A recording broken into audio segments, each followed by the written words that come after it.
চণ্ডীগড় থেকে কল্পা। অলমোস্ট গত 5 দিন ধরে আমরা হিমাচলের কিন্নর ভ্যালি এক্সপ্লোর করেই চলেছি, আর সেগুলো তোমাদের সামনে ভিডিওর মাধ্যমে তুলে ধরছি। আজ 6 ডেতে আমরা যাচ্ছি কিন্নর ভ্যালির আপার সাইড নাকোতে। কল্পা থেকে নাকোর এই রুদ্ধশ্বাস যাত্রাপথ নিয়ে আমি হাজির তোমাদের host Bratati, and I welcome all of you to my channel in lost in landscape. Reckong Peo ছাড়ার আগে প্রথম কাজ হবে গাড়ির ট্যাঙ্কি ফুল করা, কারণ এরপর নেক্সট পেট্রোল পাম্প কাজাতে, যার দূরত্ব 210 কিলোমিটার। এই পথে প্রথমেই পড়বে কাসাং নালা। আমি শিওর যখন তোমরা এই কাসাং নালা ক্রস করবে তখন গাড়ি থেকে নেমে ছবিটা তুলবে। এমনই সৌন্দর্য এই ওয়াটারফলের। আমরা এখন ক্রস করছি কিন্নর ভ্যালির লংগেস্ট ব্রিজ আকপা ব্রিজ। এরপর গাড়ি যত এগোবে গাছের সংখ্যা উল্লেখযোগ্যভাবে কমতে থাকবে। পাহাড়ের সবুজ রং উধাও হয়ে এখন ধূসর রঙের পাথুরে পাহাড় আমাদের সঙ্গী। সমুদ্রপৃষ্ঠ থেকে উচ্চতা বাড়ার সঙ্গে সঙ্গে অক্সিজেনের মাত্রা কমতে থাকবে। রকফল জোন পেরিয়ে গাড়ি এসে দাঁড়ালো ডাবলিং ব্রিজের উপর। নিচে বয়ে চলেছে শতদ্রু নদী বা সুতলেজ।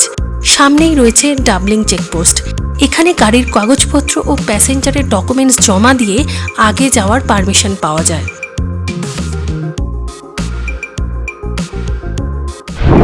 চলে এসেছি খাব, শতদ্রু আর স্পিতি নদীর সঙ্গমস্থল। ওই যে শতদ্রু মানে সুতলেজ নদী, আর এদিকে হচ্ছে স্পিতি। এখান থেকে বয়ে গেছে স্পিলো হয়ে নিচে নেমেছে, আর এই দিকে চলে গেছে হচ্ছে তিব্বতের রাস্তা, মানে ডিফেন্স ল্যান্ডের আন্ডারে পড়ছে। এই বাঁ দিক দিয়ে যে ডান দিকের উপরে চলে গেছে যে রাস্তাটা। আর আমি যেটা জেনে এসেছিলাম যে মাত্র 30 কিলোমিটার এখানে তিব্বত বর্ডার, কিন্তু আমি একজন স্থানীয় মানুষের কাছে জানতে পারলাম যে মাত্র 12 কিলোমিটার দূরেই হচ্ছে এই ইন্দো তিবেট বর্ডার, মানে ইন্ডিয়ার লাস্ট, তারপরেই কিন্তু তিব্বত শুরু হয়ে যাবে। बोलिए कैसे बनाते हैं इसको? अभी बना रहे हैं तो अभी थोड़ा रख दिया। ठीक है, मतलब ये आटे का है? हाँ, आटे के अंदर क्या डालते हैं? अच्छा ये, अच्छा प्याज है इसमें? प्याज, नारियल, बादाम,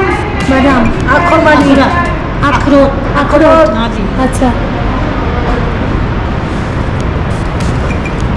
দেখেই মনে হচ্ছে খুব ডেলিশিয়াস। বলো, আমি খেয়ে দেখতে হবে বাকিটা। Thank you.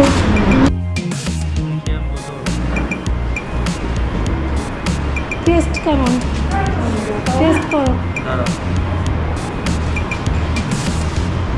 ভালো গরম একদম।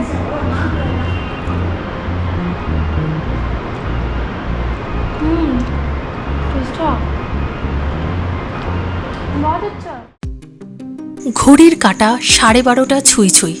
হিমাচলের লোকাল ফুড সিট্টু দিয়ে জমিয়ে লাঞ্চ সেরে স্পিতি ও শতদ্রু নদীর সঙ্গমস্থল দেখে আমরা আবার এগিয়ে চলেছি নাকোর উদ্দেশ্যে। কল্পা থেকে নাকোর দূরত্ব 98 কিলোমিটার্স। এই দূরত্ব অতিক্রম করতে 2.5 ঘন্টা সময় দেখালেও রাস্তা, পাহাড়, নদীর সৌন্দর্য দেখতে দেখতে সময় কিন্তু বেশ কিছুটা পার হয়ে যায়। সবুজ জঙ্গলে ঘেরা পাহাড়ের ল্যান্ডস্কেপ অনেক আগেই আমরা পিছনে ফেলে এসেছি। এখন শুধুমাত্র রুক্ষ পাহাড়, নীল আকাশ ও পাহাড়ের উপর সূর্যের আলো ছায়ার খেলা দেখার পালা। পাহাড়ের অভূতপূর্ব এই রূপ দেখতে দেখতে আমরা অবশেষে পৌঁছলাম নাকো ভিলেজে। অনেকেই কিন্নর ভ্যালি বলতে সাংলা কল্পা বুঝি, কিন্তু আপার কিন্নরের এই রুক্ষ রূপ একবার নিজের চোখে দেখলে অবাক হতেই হবে।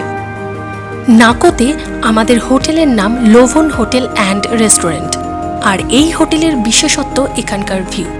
মাথার ওপর নীল আকাশ, নিচে ক্ষেতের জমি ও মাঝে বরফাবৃত পাহাড়, এবং সেই সঙ্গে প্রকৃতির সাথে সামঞ্জস্য বজায় রেখে মানুষের স্পর্শ এক অন্য অনুভূতির সঞ্চার ঘটায়। হোটেলের সার্ভিস অত্যন্ত ভালো, বলা ভালো এখানে কিছুটা হোমস্টের ফিলিংস পাওয়া যাবে। ভাড়া 3000 টাকা উইথ ব্রেকফাস্ট অ্যান্ড ডিনার। এছাড়াও তোমরা নাকোতে হোমস্টে, হোটেল সবই পাবে। ভাড়া 800 থেকে 3000, 3500-এর মধ্যে। পাহাড়ের মানুষের সরলতা আমরা সবাই জানি, তাই এই রকম জায়গায় এসে পাহাড়ি মানুষজনের ভালোবাসা পেয়ে আমরা বারবার মুগ্ধ হই। তাহলে চলো নাকো ভিলেজে এসে আমরা কি কি দেখব সেটা জেনে নিই। নাকো ভিলেজ ছাড়াও এখানে রয়েছে নাকো মনাস্ট্রি, নাকো লেক ও নাকো ভিউ পয়েন্ট। পথ চলতে চলতে গ্রামের ভেতর দিয়ে কিছুটা এগিয়ে এসেছি। দেখা হলো লামাদের সঙ্গে, তারা মনেস্ট্রির দিকেই যাচ্ছিল এবং এখানে এসে জানতে পারলাম জুলে কথার অর্থ নমস্কার।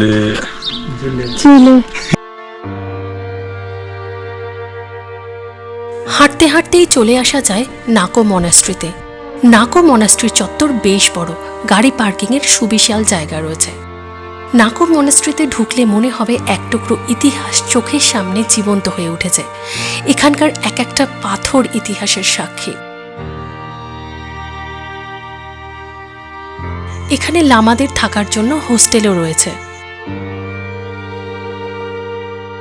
12,010 ফিট উচ্চতায় অবস্থিত এই বুদ্ধিস্ট মনাস্ট্রির এক ইতিহাস রয়েছে। এটি তৈরি হয় 11th সেঞ্চুরির প্রথম দিকে। লোচেন রিনচেং জ্যাংপো এই মনাস্ট্রি নির্মাণ করেছিলেন, যা এখনও স্বমহিমায় বিরাজমান।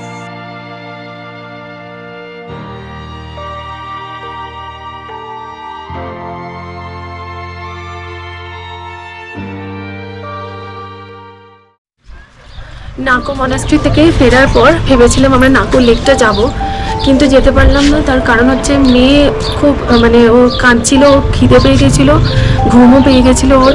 সেই জন্য ডিসিশন নিলাম যে একদম আগে হোটেলে ঢুকবো, ঢুকে আগে খেয়ে দিয়ে ওকে রেস্ট ঘুম পাড়াবো, তারপরে বিকেলের দিকে নাকো লেক যাবো। তো অ্যাকচুয়ালি আমরা যে হোটেলটায় আছি সেই হোটেল থেকে হোটেলটা ঠিক ওই দুটো রাস্তা, একদিকে মনাস্ট্রি আর একদিকে লেক, তার জাংশন পয়েন্টে। তো আমরা ভাবলাম যে ঠিক আছে 300 মিটার মতো যেতে হবে। তো সেই জন্য আর বেশি সন্ধ্যেবেলা হয়ে গেছে আর যাচ্ছি না, যদিও এখনও প্রচুর আলো রয়েছে। এখানে এখন সানসেটটা উপভোগ করছি। কালকে সকালবেলায় একদম আর্লি মর্নিং নাকো লেকটা দেখবো, দেখে তারপরে আমরা এখান থেকে আবার স্টার্ট করবো। যেরকম রুট আছে, টাবো যাবো, গিউ ভিলেজ যাবো, তারপরে যাবো থাঙ্কার। তো এই প্ল্যানটা কালকের জন্যই রয়েছে। আজকে এই পর্যন্তই। এখন আমরা জাস্ট উপভোগ করছি। একবার সানসেটটা তোমরা দেখো।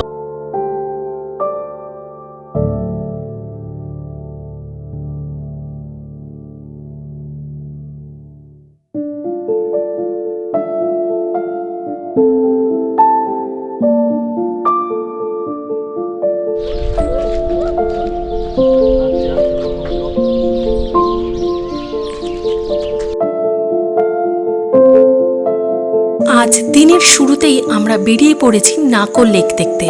আমাদের হোটেল থেকে এর ডিস্টেন্স 500 মিটার। কিছুটা হেঁটে সিঁড়ি দিয়ে নামলেই লেকের দেখা পাওয়া যাবে।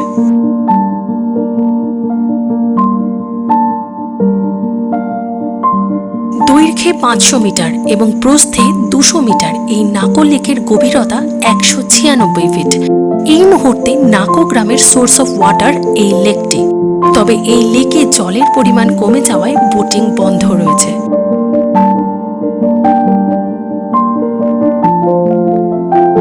নাকো লেক থেকে উপরে উঠে এলেই মিলবে নাকো ভিউ পয়েন্ট যাওয়ার রাস্তা।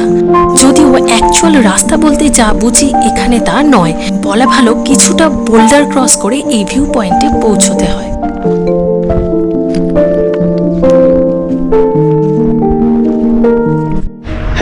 নাকো ভিউ পয়েন্ট যেতে গেলে কিন্তু অনেকটা চড়াই ভাঙতে হবে এবং রাস্তা খুবই খারাপ।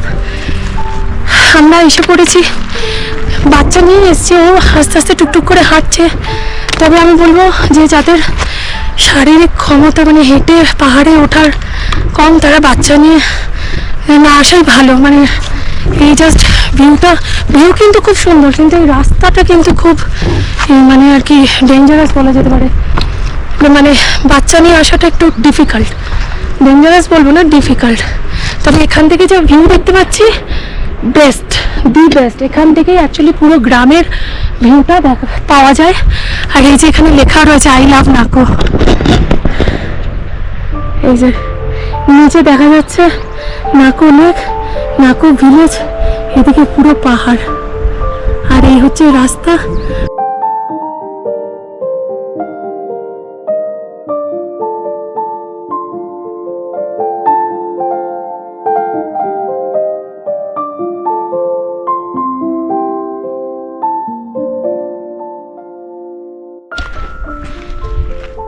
এই জায়গাটা এতটাই সুন্দর, এখানে না আসলে এটা ভাষায় বর্ণনা প্রকাশ করা যাবে না।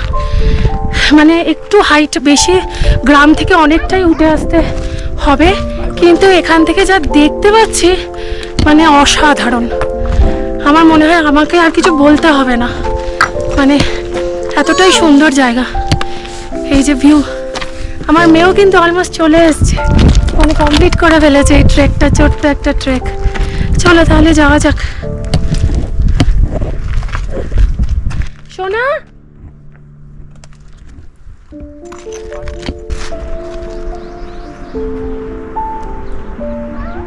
আই লাভ নাকো। একটা অ্যামেজিং ফিলিং হচ্ছে, মানে এই ভিউটা দেখার জন্য কষ্ট করাটা সার্থক হলো। জানতাম এরমই মানে সুন্দর হবে, কারণ নিচ থেকেই এতটা সুন্দর, তাহলে ওপরে তো সুন্দর হবে।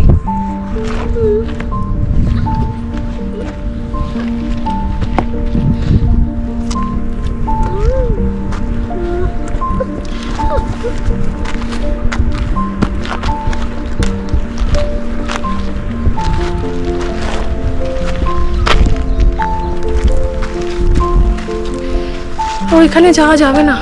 না, ওখানে যাওয়া যাবে।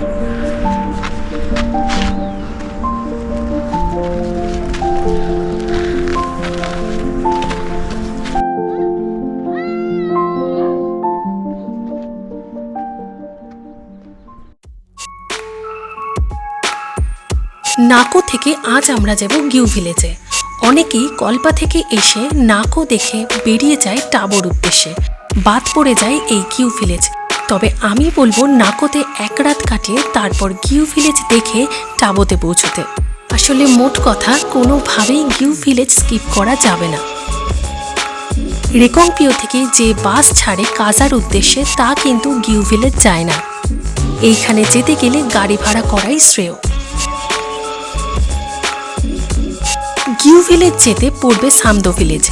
এটাই হলো কিন্নর থেকে স্পিতি প্রবেশ করার মেইন চেকপোস্ট। এতক্ষণ আমরা কিন্নরে ছিলাম, আর এখন আমরা এন্ট্রি নিলাম স্পিতি ভ্যালিতে। সামদো থেকে কিছুটা এগোলে রাস্তা ভাগ হয়ে গেছে। একটি রাস্তা টাবো হয়ে কাজার দিকে চলে গেছে, আরেকটি রাস্তা গেছে গিউ ভিলেজের দিকে। আমরা এখন ডান দিক দিয়ে গিউ ভিলেজ পৌঁছবো।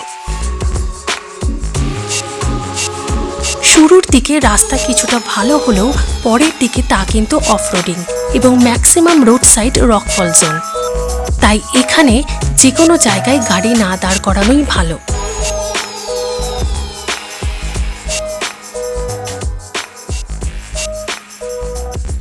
গিউ ভিলেজ এই স্পিতি সার্কিট রোড ট্রিপের সবচেয়ে ইন্টারেস্টিং প্লেস, কারণ এই জায়গার হিস্ট্রি রোমহর্ষক। গিউ ভিলেজের রিলিজিয়াস কালচার বুদ্ধিজমকে কেন্দ্র করে গড়ে উঠেছে। 1975 সালে ভূমিকম্পের সময় এখানে মামি পাওয়া যায়। কার্বন ডেটে জানা যায় 500 বছর আগে সাংঘা তেনজিন, একজন বুদ্ধিস্ট মঙ্ক, নিজেকে মামিফাইড করেন। এখন আমরা সেই দিকেই যাচ্ছি মামিটি দেখব বলে।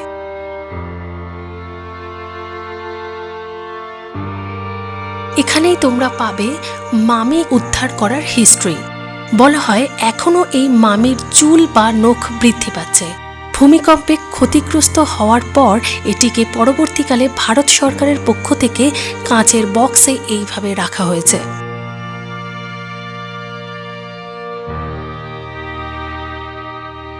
এর পাশেই রয়েছে মনেস্ট্রি। এটিকে বর্তমানে নির্মাণ করা হচ্ছে, তাই প্রতি গাড়ি পিছু 30 টাকা করে বরাদ্দ করা হয়েছে। মনেস্ট্রির কাজ দেখার মতো, রয়েছে গৌতম বুদ্ধের মূর্তি।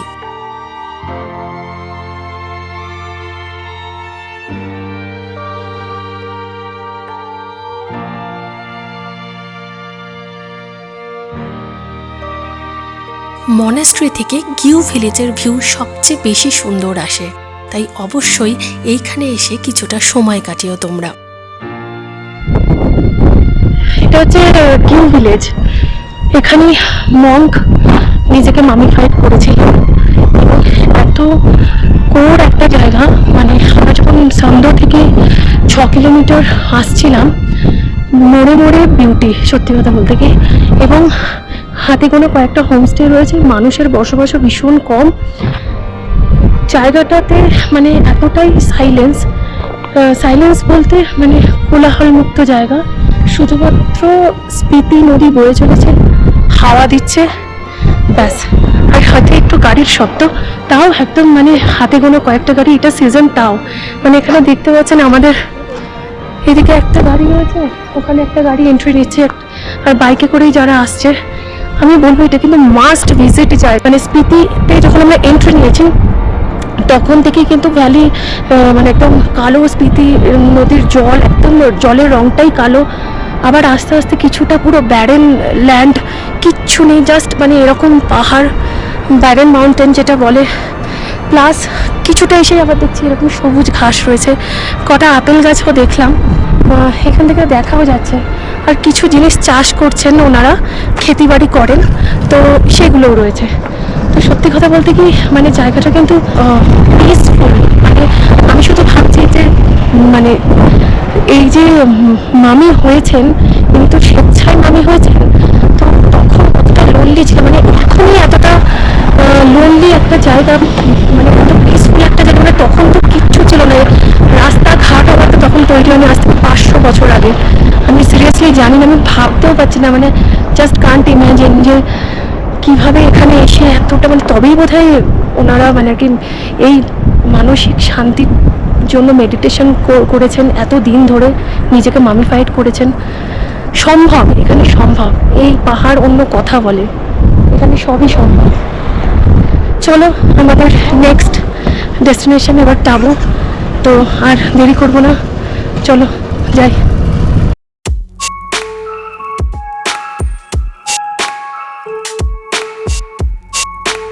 সব মিলিয়ে গিউ ভিলেজ স্কিপ করলে কিন্তু তোমাদের স্পিতি ভ্রমণ নিঃসন্দেহে অসম্পূর্ণ থেকে যাবে। তাই অবশ্যই এই জায়গাটা তোমরা একবার অন্তত দেখে যেও। পাশেই বয়ে চলেছে স্পিতি নদী, আর স্পিতি নদীকে বাঁ দিকে রেখে আমরা এখন চলেছি তাবর দিকে। খুব তাড়াতাড়ি দেখা হচ্ছে নেক্সট ব্লগে। টিল দেন ভালো থেকো, সুস্থ থেকো।